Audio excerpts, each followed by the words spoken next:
मा कर्म जन्म कथनी करता विचारू, आ सृष्टि में तुझ विना नथी कोई मारू। कोने कहूँ कठण योग तणो बड़ापो,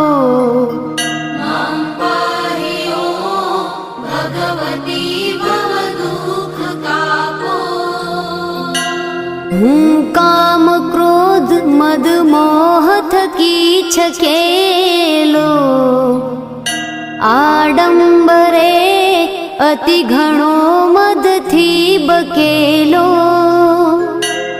दोषो थकी दूषित ना करी माफ पापो,